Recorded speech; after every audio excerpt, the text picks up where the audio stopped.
Sir ఇప్పుడు చివరి క్షణాల్లో డాక్టర్ సోమరాజు గారు అనే వ్యక్తి మామూలుగా రామారావు గారికి పర్సనల్ డాక్టర్. కానీ ఆయన చనిపోయే ముందు ఆయనను కాకుండా వేరే డాక్టర్ని అనిల్ అనే డాక్టర్ని పిలిపించారు. ఎందుకు అంటే మా తండ్రి గారికి పర్సనల్ డాక్టర్ ఒకరు ఉన్నారు, ఆయనే రావాలి, వచ్చి చూసింటే ప్రతి అణువణువు నాన్నకు శరీరంలో ఏంటి ఏ రోగాలు ఉన్నాయనేది ఆయనకే తెలుసు, ఆయన వచ్చి చేసింటే నాన్నగారు బ్రతికేవారేమో, మీ ఇష్టం వచ్చినట్టు లక్ష్మీపార్వతి గారు అనిల్ అనే వ్యక్తిని పిలిపించారు అని చెప్పేసి అన్నారు. ఈ ప్రశ్న అడిగించింది కూడా చంద్రబాబు అడిగిస్తాడు. హరికృష్ణ గారు అడిగారు.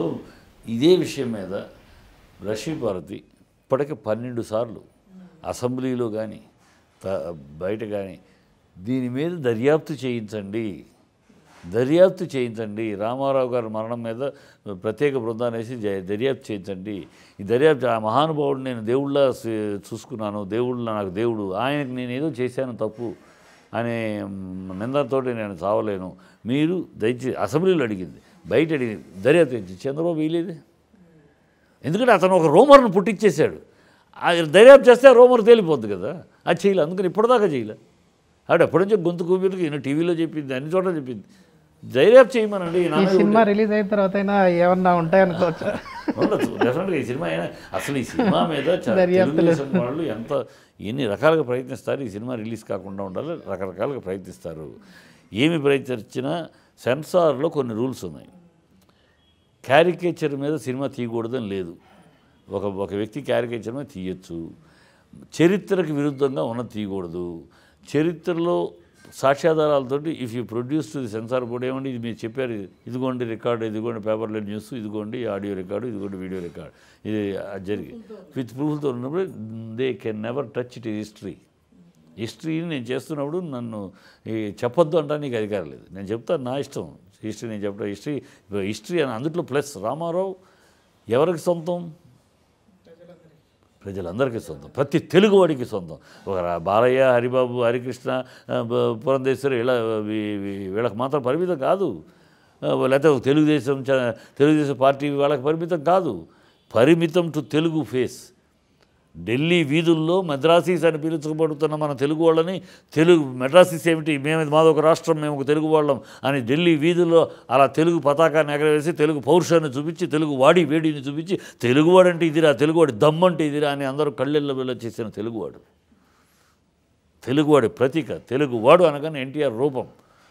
అరే జయించి ఇందిరాగాంధీ ముందు ఏ చీఫ్ మినిస్టర్ కూడా కాలు మీద కాలేసుకుని కూర్చుంటాం కాదు కదా, కాలు మీద కాలేసుకుని కాదు కదా, మామూలుగా కూర్చుంటానికి కూడా సాహసించని ఎవరు ఈ కాంగ్రెస్ ఎవరు ఏ రాష్ట్ర నుంచుంటే ఆవిడ కూర్చుంటే నుంచుని మాట్లాడి రావడమే.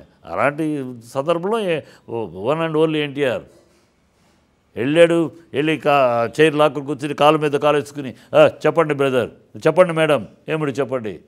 ఆయన వాయిస్, ఆయన గాంభీర్యము, ఆయన తీసి బిత్తరపోయింది. అప్పుడే కోట్ల విజయభాస్కర్ లాంటి తెలిసి కోపడింది, మీరు రాంగ్ ఇన్ఫర్మేషన్ ఇచ్చారు నాకు. ఎందుకంటే అప్పుడు ముందే ఎలక్షన్స్ రావాలి. యాక్చువల్గా అనౌన్స్ చేసి కన్నా ముందే ఎలక్షన్స్ తీసుకురావాలి. కోట్ల విజయభాస్కర్ లాంటి ఏం చెప్పారంటే, మేము అదంతా వేస్ట్ అండి, ఉన్న జనాలంతా ఉన్నాయి ఆర్టిస్టు జనాభాలు, ఉన్న జనాలు ఆర్టిస్టులు క్రేజ్ మీద వస్తున్నారు కానీ అవన్నీ ఓట్లు కావు, ఈ నిండంటే worry about means after all అని చెప్పేశారు. ఆవిడ నమ్మించారు. అదే ఆవిడ ఆయన చూసినాక రాంగ్ ఇన్ఫర్మేషన్ ఇచ్చారు. ఆవిడ ఆ మాట ఇది పోస్ట్ పోన్ చేసింది ఎలక్షన్స్. అక్కడ ఆయనకి టైం గ్యాప్ కలిగింది 13 నెలలు. లేకపోతే 4-5 నెలలు 6 నెలల్లో ఎలక్షన్ అయితే వచ్చి అంత ఉండేది కదా. టైం గ్యాప్ దొరికేప్పుడు తిరగలిగాడు. ఈ టైం గ్యాప్ ఇవ్వటానికి కోట్ల భాస్కర్ కారణం, కోట్ల విజయభాస్కర్ రెడ్డి.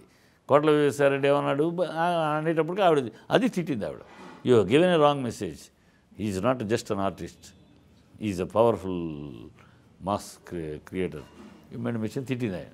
ఇప్పుడు అది ప్లేస్ ఎక్కడ? ప్లేస్ పార్లమెంట్ అశోక హాల్ లాంటిది. అశోక హాల్లో కలిసినప్పుడు ప్రైమ్ మినిస్టర్ నుంచుంటే చీఫ్ మినిస్టర్ కాలు మీద కాలేసుకొని కూర్చోరు. కాలు మీద ఆటోమేటిక్గా దెర్ ఇస్ అ ప్రోటోకాల్. ఒక గవర్నర్ వచ్చినప్పుడు ప్రైమ్ మినిస్టర్, సరే ఒక ప్రెసిడెంట్ వస్తే దేశానికి ప్రైమ్ మినిస్టర్ కాలు మీద కాలేసుకొని కూర్చుంటాడా?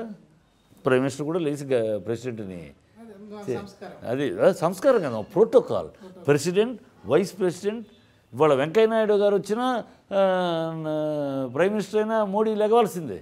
ఒకప్పుడు వెంకయ్యనాయుడు గారు మోడీ క్యాబినెట్లో మినిస్టరు, మోడీ గారు హెడ్.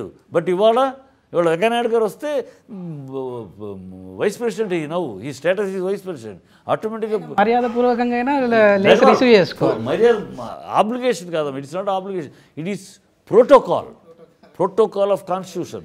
ఖచ్చితంగా ఎవరైనా ఫాలో చేయాలి. అలా ఆయన ఫాలో చేశాడు. ఈ చేతిలో కూర్చునేది ఇప్పుడు ఆఫీసులో, పిఎం పర్సనల్ ఆఫీసులో, ఇప్పుడు ఈ సీఎం క్యాంప్ ఆఫీసులో, అలాగే పిఎం క్యాంప్ ఆఫీసులో యాజ్ అ చీఫ్ మినిస్టర్, అది పర్సనల్ 1-to-1 ఈక్వేషన్. నీతి రీతి కోసం, నిజాయితీతో కూడిన విశేషాల కోసం, నిర్భయంగా చెప్పే విశ్లేషణల కోసం మైరా మీడియా చూడండి, సబ్స్క్రైబ్ చేసుకోండి.